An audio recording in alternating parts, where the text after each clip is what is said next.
the officers, the civil servants of the Department of Transportation and Communication, good morning po sa inyong lahat. Gusto ko lamang pong tanungin ang ating sponsor tungkol sa issue ng connectivity ng aming distrito. This is more of a parochial matter. But nonetheless, I will touch on the history with regard to the Philippine National Railways and likewise to the airports in our province. Because our concern, Mr. Speaker, Your Honors, is that we want continuity as far as programs are concerned. And if we look at the history of the Philippine National Railways, it is sensitive or it is very important on the part of this representation because even my ancestors were part of the putting up of the Philippine National Railway. So I would just like to inquire from the DOTC, the author of the budget of the DOTC, what are the plans for the Philippine National Railways?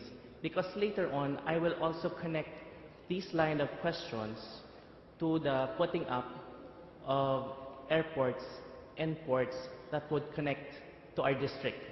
And I would also point out in this interpellation what the plans are of our district and to emphasize the significance or the important role of the Department of Transportation and Communications.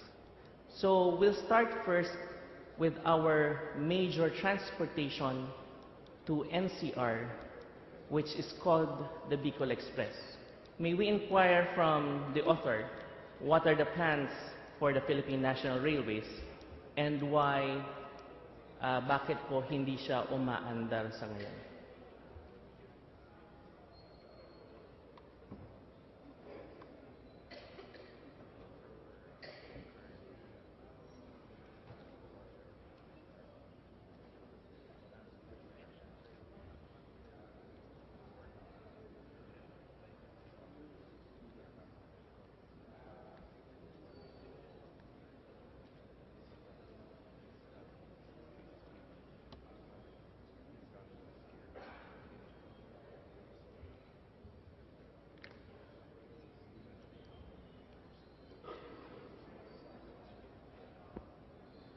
Okay, Mr. Speaker, my distinguished colleagues, as of now, the Philippine National Railway has a plan and has a feasibility study supposed to be ongoing on from the North Luzon, north down to Metro Manila, down to South Luzon. And it's, I think it's going to have a feasibility study bidded this year for that purpose, Mr. Speaker.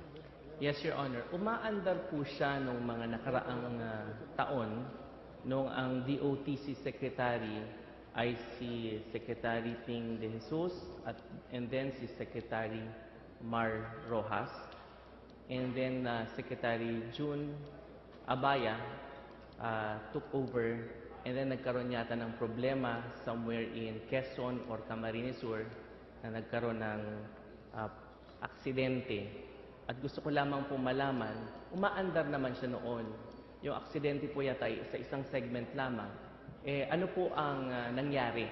Bakit hindi pa siya umaandar sa ngayon? And kung meron siyang plano, ano ba yung feasibility study na gagawin natin? Meron po ba tayong plano magtayo ng mas mabilis na train to cut the time of traveling from NCR to the Bicol region? So yun po ang mga gusto kong malaman dahil makokonekta ko po yan maya-maya doon sa mga plano nating airport at ports at i-connect ko rin po siya doon sa national tourist zones at mga post-harvest facilities ng Department of Agriculture at Bureau of Fisheries and Aquatic Resources. But I'm trying to emphasize first kung ano yung major or arterial mode of transportation. Okay, Mr. Speaker, my distinguished colleague, actually you're right, no? During the time ni Secretary Ping, umandar ho yung Bicol Express for a while. from Manila down to Bicol. At nagkaroon niya ako ng problema because of yung mga soil erosion along the way, somewhere in Quezon. That's why nahinto yun for almost a year, if I'm not mistaken. And then last year and currently until from last year until the present, sa ngayon po ang umaandar ngayon is yung from Laguna lang to Manila, and then there are 4 towns na umaandar naman po ang PNR somewhere in Bicol area. But the PNR right now is really trying their best na ibalik uli yung Bicol Express na Bicol going to Manila. Yun ho ang status sa kasalukuyan, my distinguished colleague. Well, as a Bicolano, I would just like to seek an assurance from the Secretary. You know, Joseph Emilio Aguinaldo Abaya is the son of Congressman Del Abaya, who was appointed to the Bicol region as Assistant Regional Commander. And I know that being the grandnephew of Cesar Emilio Aguinaldo Virata, who was the boss of my mom, this representation's mother, when he was Prime Minister. So I am just trying to point out the importance of his commitment on putting the Philippine National Railways on the top of his priority list.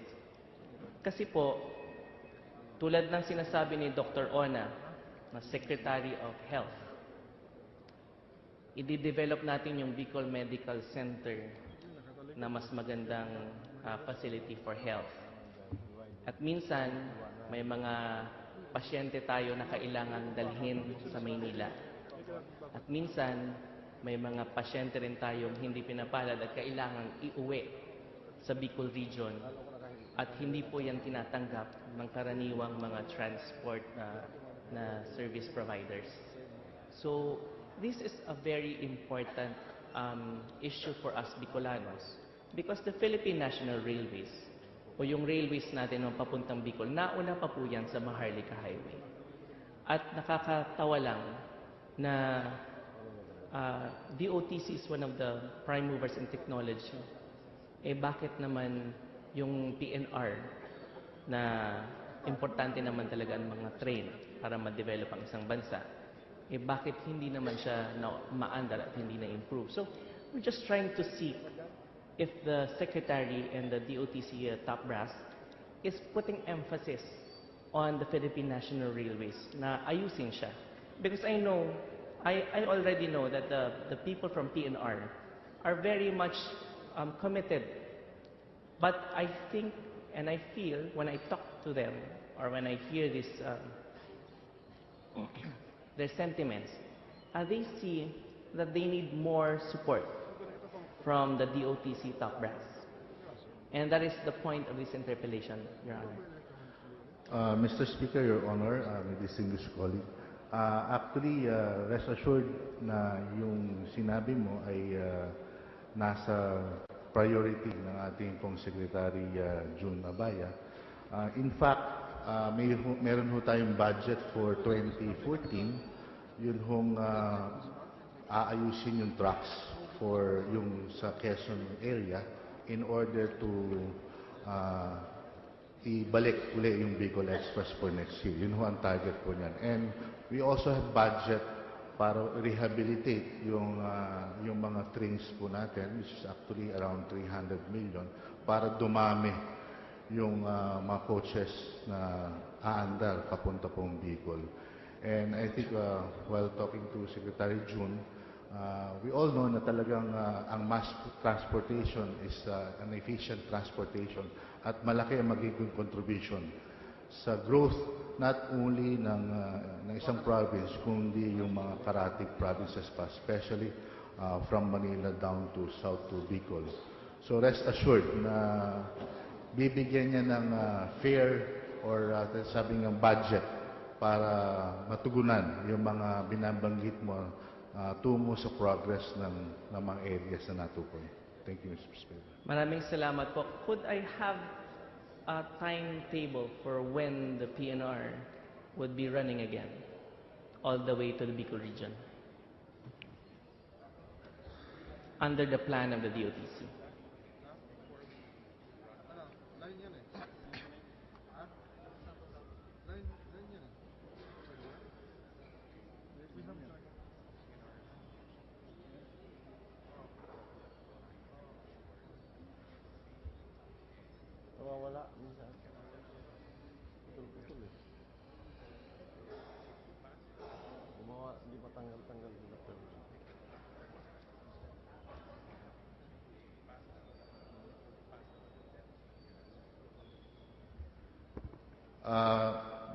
Mr. Speaker, Your Honor, my distinguished colleague, actually, by tomorrow, Tomorrow? no, the DOTC, no, I'm telling, and the DOTC will issue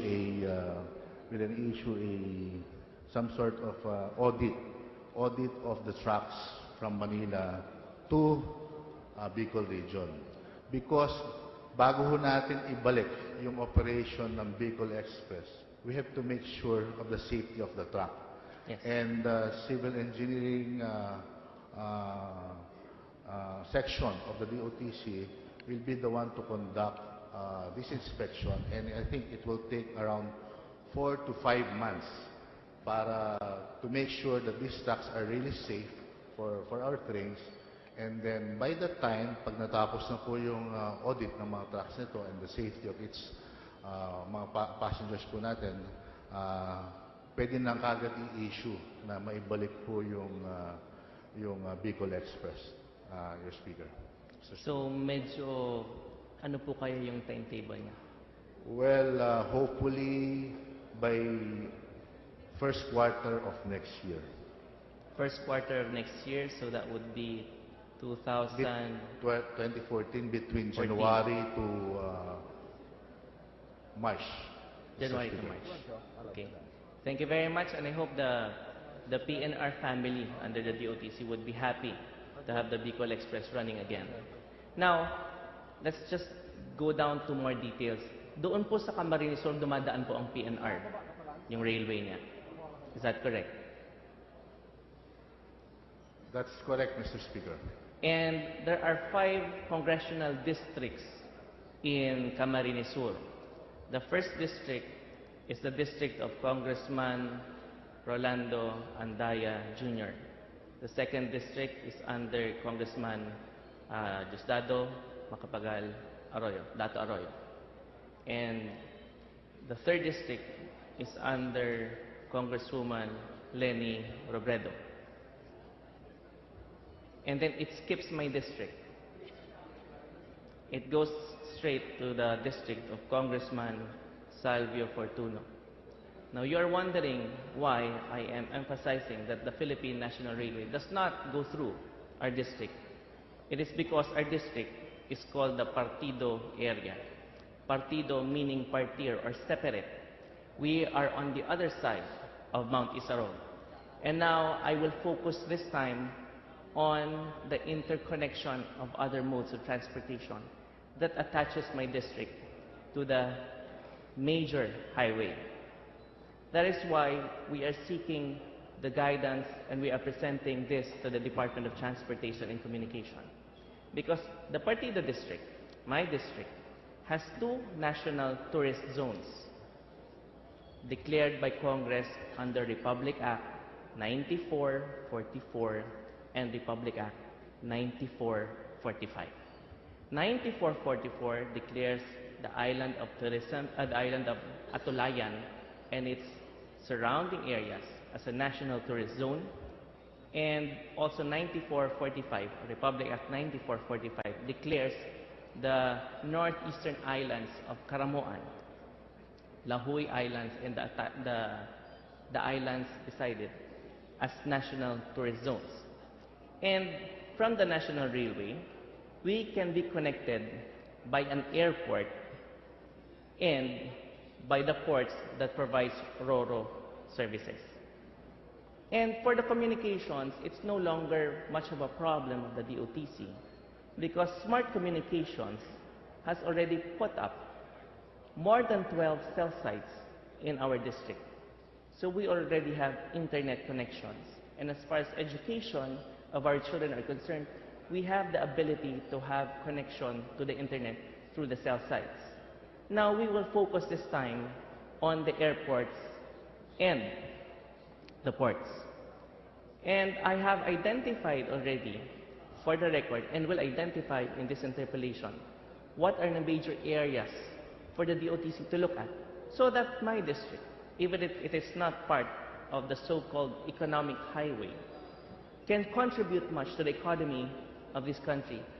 Also because we have rich fisheries and aquatic resources. You know that the Philippines, on the eastern side, where the Secretary hails from, Cavite, medyo nasa kaliwa siya ng Pilipinas. Eh kung mangingisda sila dito, eh medyo nagbabanggaan sa ngayon yung mga Taiwanese, mga Filipino fishermen. Pero sa kanan po, sa amin, buwelo. And exclusive economic zone, 200 nautical miles from the shoreline. I'm sure the Secretary who served in the Philippine Navy would understand that the Philippine Navy only covers 30 kilometers from the shoreline, whereas the fishermen can go beyond. So I'm emphasizing here the importance, the strategic importance, and the opportunity for the district. That right now we are having problems on the eastern side of the country, and we have a lot of opportunities. I'm sorry, on the western side we have a problem, but we have a lot of opportunity on the eastern side of our country. Now, during the time of Secretary Ping De Jesus, there was a study or a proposal for the San Jose Camarines Sur Airport. Requests for expression of interest for feasibility study and master plan studies, proposed San Jose Camsur Airport and Calbayog Airport development projects by the DOTC. This is an article published by the DOTC sa Inquirer, September 7, 2012. And there was also a letter dated 13 October 2010 to Honorable Joseph Emilio Aguinaldo Abaya, then Chairman of the Committee on Appropriations. It says, Dear Congressman Abaya, this is to respectfully request for a modification in our proposed calendar year 2011 budget for infrastructure projects to effect a realignment impinging on the projects detailed per the herewith Annex A. It is informed that this proposed reallocation is intended to cover our prioritized project listing, which was drawn in consultation with several local government representatives. The proposed adjustments took into consideration the current status of affected projects to provide funding for other priority projects which represent localized needs and requirements in the furtherance of our objective of delivering a safe and reliable means of transportation to areas where they are most needed. We trust that this will merit your preferential consideration. Very truly yours, Secretary Jose P. De Jesus. And this was received by a very beautiful woman from the Committee on Appropriations named Cecil. I don't know where she is right now. And under the listing, there was included the putting up of the airport in San Jose. San Jose Camarines Sur. And there were allocations. Like in December, in the official gazette, December 28, 2011, San Jose Airport Camarines Sur, there was 50 million allocated. And then there was a SARO for 20 million pesos signed by Undersecretary of the DBM Mario Relampagos. The date of issue of the SARO was April 5, 2011. And then there was another letter from Secretary Jose P. De Jesus, this time addressed to the Honorable Secretary Florencio Abad. And this a request for the release of allotment amounting to 100 billion to cover the requirement for the development of San Jose Airport in Camarines chargeable against the unreleased calendar year 2010 appropriation of this department for various locally funded projects. And another letter dated 21 February 2011, again to Secretary Florencio Abad by Secretary Ping De Jesus with regard to the same project.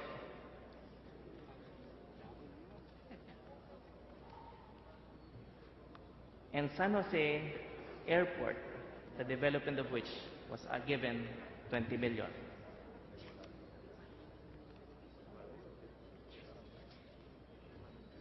Why am I putting this on record, Mr. Speaker, Your Honor? It is because it is troubling that this time, in this budget, we have an allocation from 50 million, now we have 5 million. And it doesn't even say San Jose Camarines Airport, it just says Camarines Airport. And what I'm worried about is the continuity of the projects. We were just talking about the significance of having mga poste sa departamento para maipagpatuloy ang mga proyekto.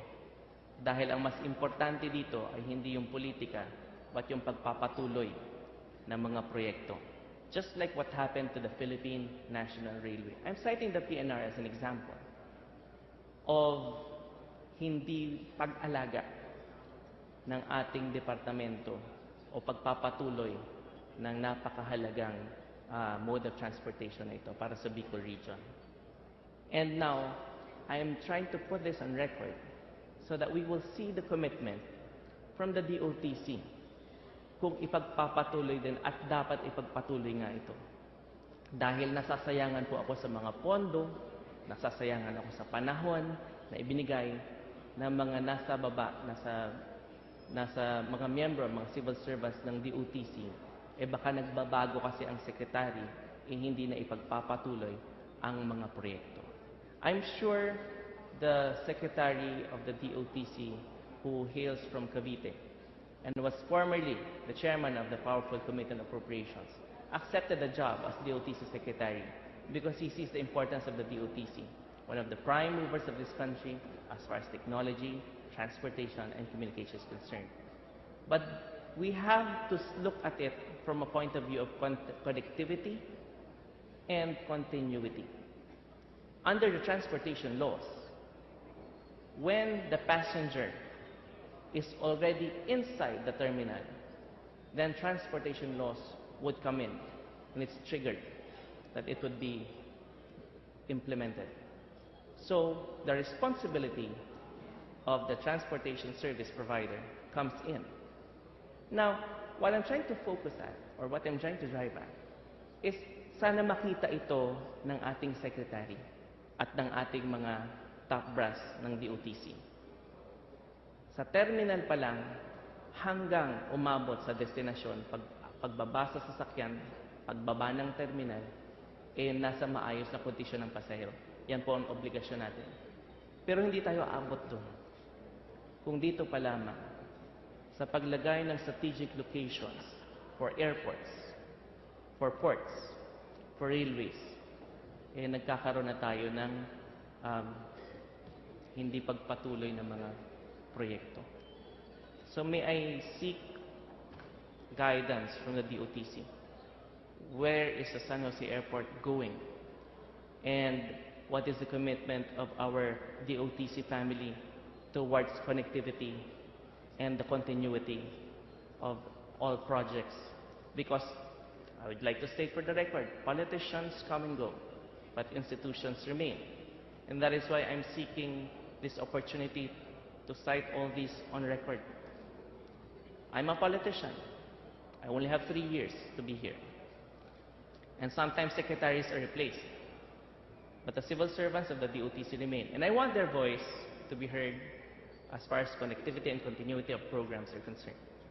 So may we seek a response from the chairman, from the vice chairman of the Committee on Appropriations with Yes. regard to the issue of connectivity and continuity in line with the San Jose Airport. Yes, Camarines. Mr. Speaker, Your Honor, my distinguished colleague. First of all, I agree with you that there were budget allocated during the 2011 calendar year. And if I'm not mistaken, those budgets were congressional initiatives. So since if it was a congressional initiative, yung DBM ang nagkaroon po ng prerogative if it will be released or not. So yun ho yung first, no? And then second, regarding your concern about the San Jose Airport, a feasibility started last March or April this year, and hopefully they're waiting for that to be finished by 1 or 2 months of this year. At syempre if it's feasible, definitely the DOTC will push through with the airport project. Mr. Speaker, Your Honor. I'm having trouble with the term congressional initiative, but this is what I would like to emphasize for the record. That area is not along the railway. I saw the options in the so-called feasibility study. There are 5 or 6 options. And most of the options are surrounded by mountains. And among all the options, only one is a bit far from the railway. Why am I citing this on record? Because we're not looking at politics here. We are looking at technical studies. And if you have a plan to develop the Philippine National Railway, and later on, Secretary De Jesus at that time was stating that there is the possibility of providing bullet trains that would cut the travel time from Manila to the Bicol region from 8 to 10 hours to 4 hours or less. Now, if you will put an airport within that area, your plans will contradict. And I'm stating this because those who make the studies, the feasibility studies, may not see the other plans of the DOTC. Because all studies should be connected from railway to airport to ports. Now, if we look at it forward, if we're looking forward 20 years, 10 years from now, the DOTC's programs should be strategic. And I am trying to state this on record so that we will all be guided. Okay, fine, we have congressional initiatives. But remember, who is the policy-making body of this country? Is it Fuentebella? Is it Vilago? No. Is it De Jesus? No, Is it Mr. Abaya? Speaker. It's Congress. Yes. And that is what I'm trying to drive at. So if it is a congressional initiative, isn't it the use of Congress as an institution to be a policy-making body, where in the end, congressmen will be answerable to his constituents? And that is why I'm trying to recall also the history of the PNR. Because the same congressional initiatives or the same congressmen, Congress, were the ones who pushed for this project. And the records will bear this out. And maybe this interpellation is very important because it also urges the DOTC. It pushes the DOTC to fulfill its role. Importante po ang DOTC para maayos ito. Connections, connectivity, and continuity is very important. So yun po ang tinutulak natin. Ayoko sanang maipit tayo sa detalye na sobrang liit. Let's look at it from a wider point of view. Tingnan natin, and I'm sure the Honorable Joseph Emilio Aguinaldo Abaya would agree that we also should respect the, our ancestors. We have a very rich relationship. And our ancestors put up the PNR. And now our ancestors or our predecessors, secretaries, have this plan. You know, Secretary Ping de Jesus has a very, very credible, and he's known for his integrity. And we cannot cite on record here that he mainly just wrote those letters because of a congressional initiative. No, no, no. He sees wisdom in the proposal. And I hope the chairperson, the vice chairperson, and the secretary would also see the same. That is the point of this interpellation. Mr. Speaker, Your Honor, actually I agree with your points, no? Especially when it comes to connectivity. No? At kailangan talaga it's a general plan for the whole country, not only yung tinatawag nating portion by portion. And as you have said, we are the policy-making body ng ating budget. Siguro it's much better na siyempre yung whatever initiative natin should be supported then by feasibility studies. Because if you will just put their budget and then hindi naman siya supported by feasibility studies, nagsasayang din tayo ng pera, ng pondo ng bayan. So, katulad nung sinabi ko kanina, nabanggit ko kanina na yung budget na nalaan dyan, based on the records, ay nailagay because it's a congressional initiative. However, yung FS, ngayon palang ginawa this year, calendar this year, around April. So, rest assured, sabi ko nga kanina, rest assured na kung maayos at maganda ang feasibility study, itutuloy yung programa ng airport. And I think our good secretary is listening right now regarding yung points mo about interconnectivity.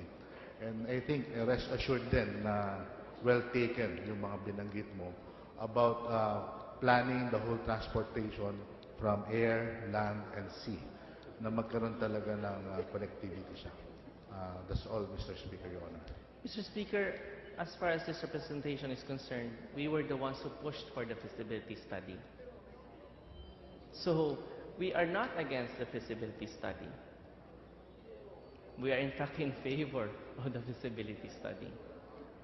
What concerns this representation is the lack of movement as far as the feasibility study is concerned. And perhaps if there's a lack of movement, that is why I'm addressing this situation right now, is I'm pointing this out. No? Huwag niyong kalimutan yung feasibility study. At kung pwede, bantayan ninyo yung feasibility study. At sa pagbabantay ng feasibility study, pakisabi na rin na hindi lamang airport ang pinag-uusapan dito. Meron ding railway, meron ding highway, meron ding ports, meron ding RoRo facilities. Yun po ang sinasabi ng kinatawa na ito. Mr. Speaker, Your Honor, my distinguished colleague, rest assured, well taken lahat ng sinabi mo. On the record naman lahat po yan. Yes, I'm doing this for the record because, you know, sa DOTC, as representatives of the people, I see very committed civil servants. I come from HUDC. I was Assistant Secretary appointed by the President 3 times. And I am citing the importance of civil servants in their jobs. And I want them as far as possible isolated from politics. Because politicians, again, we come and go. They stay. And their feasibility studies, the institutional memory of the departments, I'm giving them importance. Now, we have to listen to them. And ilan na ba yung ASEC ninyo o USEC ninyo na nagkaroon ng bypass? No? Gusto ko namang sabihin sa atin na pwede bang bawasan naman natin yung problema nila and let's isolate them from unnecessary pressures. Mr. Speaker, Your Honor, first let me respond dun sa about the family. I agree with you na dapat in serving the people, in serving the public, walang politics. because kailangan natin for the benefit of the doubt.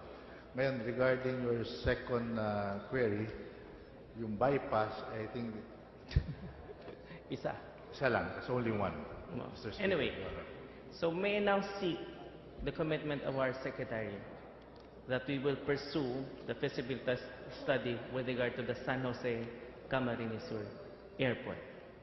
Mr. Speaker, Your Honor, rest assured, yung feasibility study will push through. And as I've said, it will be finished by 1 or 2 months by this year. 1 or 2 months. And may we be assured also that the interpretation cited in the budget, there is this budget for Camarines Sur Airport, refers to San Jose Camarines Sur Airport.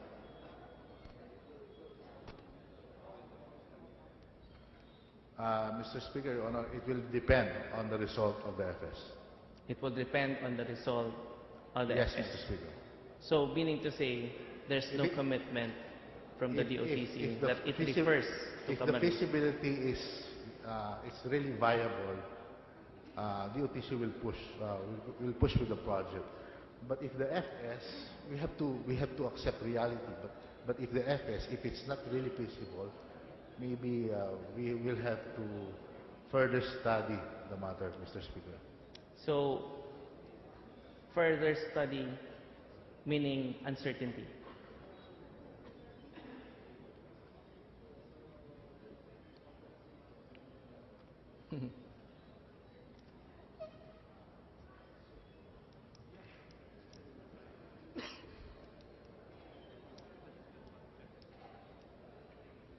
Mr. Speaker, Your Honor, I've just said it depends with the result. As of now, the only thing I can say is it's really uncertain because I haven't seen the feasibility. But as I've said, if it's viable, it will push through. If it's not viable, then Definitely. definitely it But will I'm not trying push to through. seek clarification that that budget stating Camarines Sur Airport refers to that feasibility study that is studying the San Jose Camarines Sur Airport. Yes, Mr. Speaker, Your Honor, the budget for the feasibility will go there, and it will not be relying to any feasibility study. So we are referring to the same feasibility study, San Jose Camarines Sur Airport. Yes, Mr. Speaker, Your That's Honor. what I'm trying to drive at. Okay.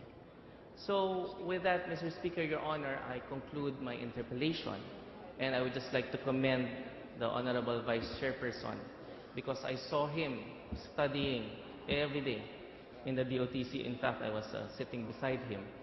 And he seems to be enjoying listening to the DOTC family. I think he has been doing this for 2 years already. And I hope he's supported by the DOTC family also. And I hope he is... Actually, Mr. Speaker, it's my 4th year. 4th year, see? So he should be chairman already. So... So you're not gunning for the position of DOTC Secretary, Your Honor. Pwede rin, Mr. Speaker. So thank you very much, Mr. Speaker, Your Honor. I congratulate the Vice Chairperson for his hard work. And to the DOTC family, thank you very much for your support and for the clarification that you are supportive of the PNR and the study on the feasibility of the San Jose Airport. Thank you very much from this representation. Maraming salamat.